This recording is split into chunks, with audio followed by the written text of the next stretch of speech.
Chapter 4. My Father Finds the River.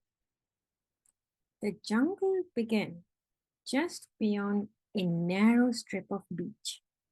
Thick, dark, damp, scary jungle. My father hardly knew where to go, so he crawled under a wahoo bush to think. And he ate 8 tangerines. The first thing to do, he decided, was to find the river because the dragon was tied somewhere along its bank. Then he thought, if the river flows into the ocean, I ought to be able to find it quite easily if I just walk along the beach far enough.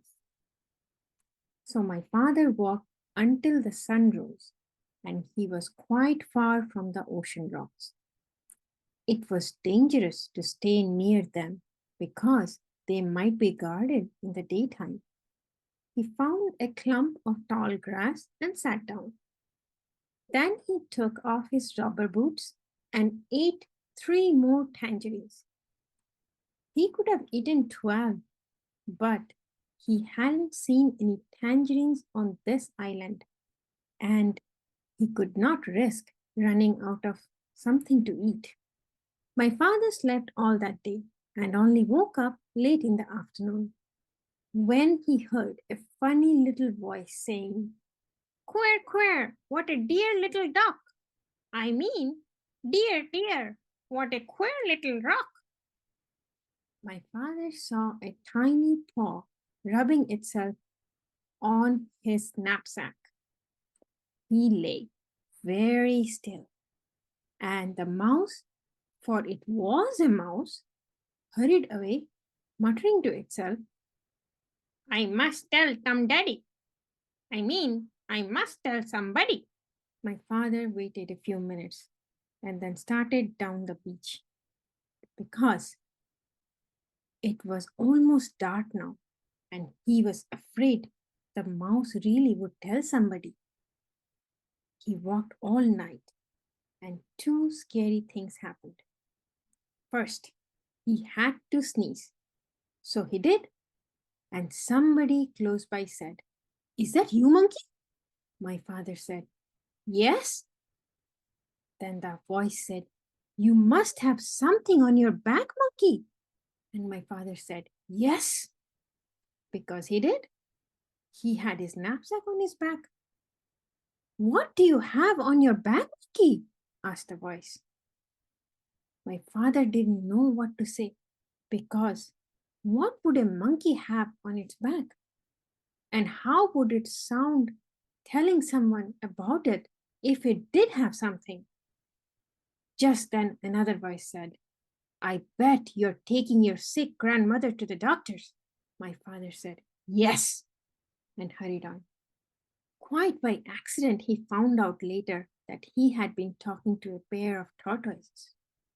The second thing that happened was that he nearly walked right between 2 wild boars who were talking in low, solemn whispers. When he first saw the dark shapes, he thought they were boulders. Just in time, he heard one of them say, "There are 3 signs of recent invasion. First, fresh tangerine peels were found under the wahoo bush near the ocean rocks.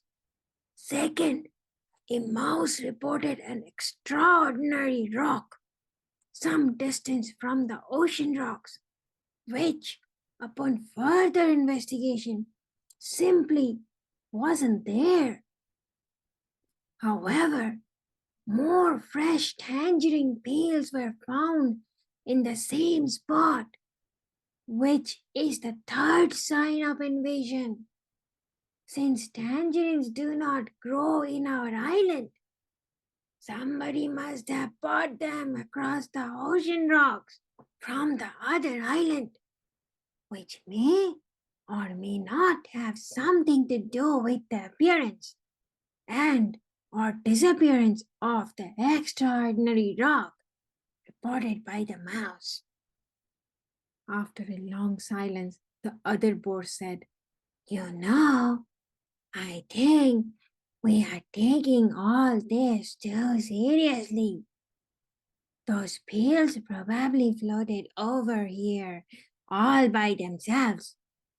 And you know how unreliable mice are.